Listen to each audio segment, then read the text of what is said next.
Very good morning students. मैं रजत स्वागत करता हूं अपने यूट्यूब चैनल मैथ्रेस मिरर पर आप सभी का। बहुत सारे बच्चों के ये क्वेरी आ रहे हैं कि सर एमसीक्यू टाइप के क्वेश्चन हैं, बहुविकल्पीय टाइप के क्वेश्चन हैं तो हमारे नंबर कम हो जाएंगे, हमको प्रॉब्लम होगी। और लिखित परीक्षा होती तो ज़्यादा से ज़्यादा नंबर होते। तो आइए आज कंपेयर करते हैं हम अपने वीडियो में बहुविकल्पीय और लिखित परीक्षा को कंपेयर करते हैं कि कौन सी परीक्षा ज़्यादा बेहतर रहती है स्टूडेंट्स के लिए और किस परीक्षा के क्या एडवांटेज हैं और किसके क्या डिसएडवांटेज हैं, यानी किसके क्या लाभ हैं और क्या हानियां हैं। तो दोनों तरफ हम लोग जो है किस किस का कंपेयर करने वाले हैं, तो हम करने वाले हैं किसका, बहुविकल्पीय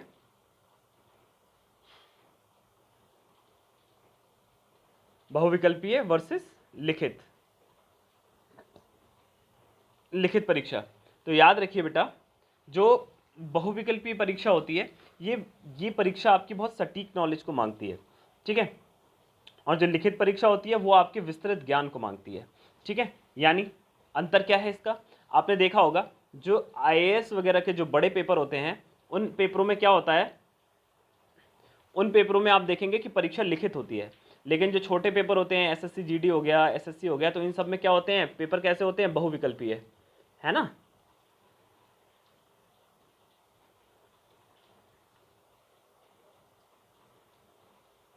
ये क्या होते हैं, बहुविकल्पीय होते हैं, ठीक है। इसमें क्या होता है, आपकी ऊपरी नॉलेज को जांचा जाता है, ऊपरी ऊपरी आपको मतलब आपको कितनी सब्जेक्टिव नॉलेज है, ठीक है। आपको उस सब्जेक्ट के बारे में कितनी फैक्चुअल नॉलेज है, कितने फैक्ट्स आपके पास हैं उससे रिलेटेड, वो बहुविकल्पीय में जाना जाता है। और जो लिखित परीक्षा होती है, ठीक है, लिखित परीक्षा में बेटा आपका ये देखा जाता है,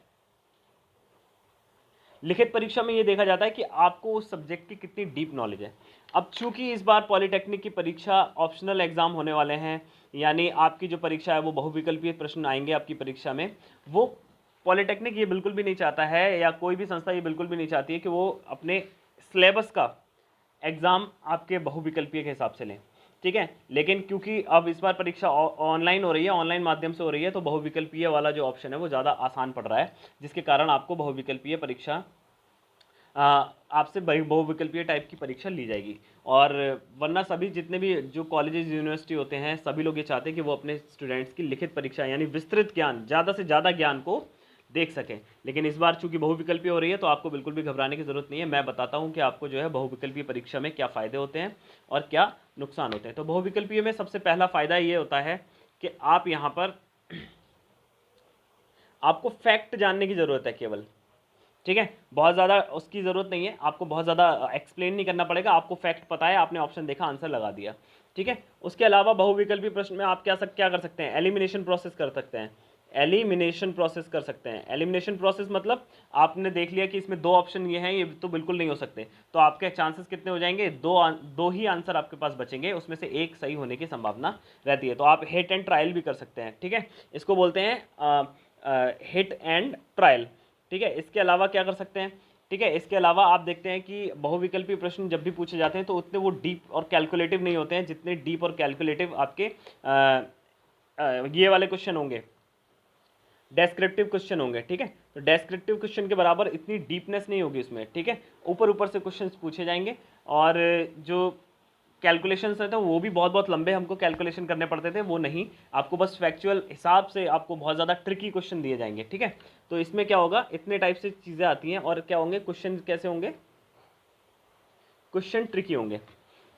ये तो हो गई आपका प्रश्न पेपर के प्रारूप की बात कि आपका प्रश्न पेपर कैसा होगा, क्वेश्चन पेपर कैसा होगा। अब बात आती है कि इसमें नंबर कैसे आएंगे, मार्क्स। तो बेटा मार्क्स की अगर बात करें तो जब मार्क्स आप करते हो,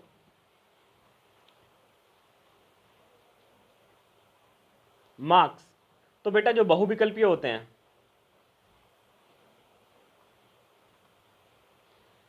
बहुविकल्पीय और लिखित, तो एक चीज याद रखिए, अगर आपने लिखित परीक्षा की है और आपने बहुत अच्छा उत्तर लिखा है तो आपको 10 में से मैक्सिमम 9 नंबर मिलेंगे, ठीक है। क्यों, क्योंकि आपके लिखित लिखने में कहीं ना कहीं स्पेलिंग मिस्टेक या कुछ ना कुछ इस तरीके की चीज़ें होती हैं, यानी आपने बहुत ही अच्छी राइटिंग में बहुत ही सुंदर लिखा है तो आपको 10 में से 9 नंबर मिलेंगे। लेकिन बहुविकल्पीय में अगर आपने 10 क्वेश्चन सही किए हैं तो आपको कितने नंबर मिलेंगे, 10 के 10 क्वेश्चन मिलेंगे, 10 के 10 भी आंसर मिलेंगे, ठीक है। ये इसका फ़ायदा है, किसका, बहुविकल्पीय का, कि अगर आपने यहाँ पे अटैम्प्ट किया है देन आपको अच्छे नंबर मिलने ही मिलने हैं। यहाँ पे आपने अटैम्प्ट किया है तो भी आपका एक आध नंबर जो है आपकी लिखने की मिस्टेक में, राइटिंग मिस्टेक की वजह से आपका कट सकता है।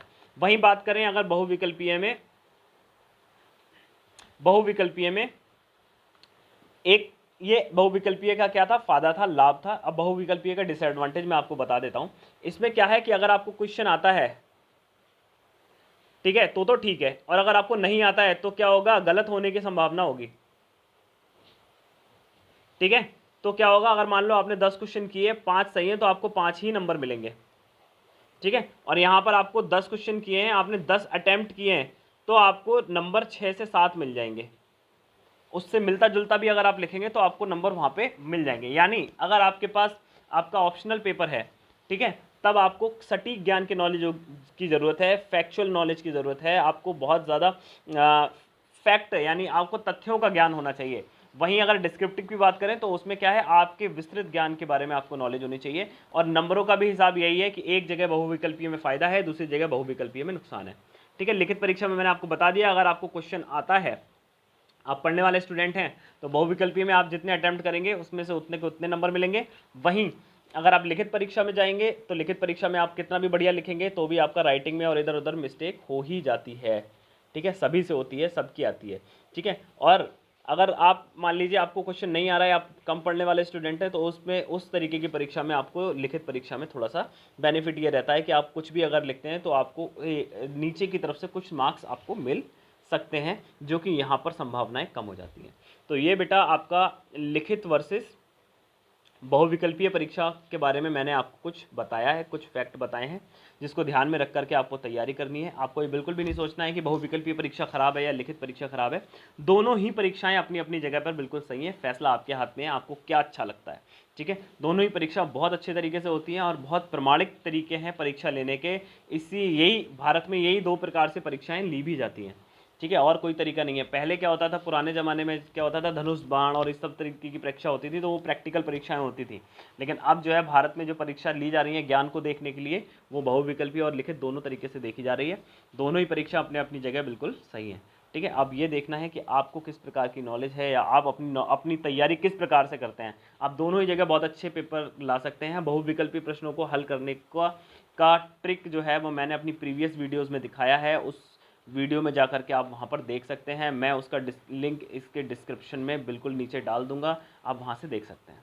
मिलते हैं नेक्स्ट किसी लेक्चर में, तब तक के लिए आप अपने घर पर रहिए, सुरक्षित रहिए, कोरोना टीका लिखवा लीजिए, बहुत ज़रूरी होने पर बाहर जाइए। हमारे चैनल पर IMED, communication skill, functional communication और एनर्जी कंजर्वेशन टाइप के सब्जेक्ट के पूरे नोट्स हैं, पूरे के पूरे वीडियोस पड़े हुए हैं, MCQ की प्रैक्टिस के साथ पड़े हुए हैं। तो हमारे चैनल को सब्सक्राइब कीजिए, खूब सारी प्रैक्टिस कीजिए और अपने नंबरों को आप अपने नंबरों में इजाफा ज़रूर देखेंगे। मिलते हैं नेक्स्ट किसी लेक्चर में। मैं आपके बेहतर भविष्य की कामना करता हूँ।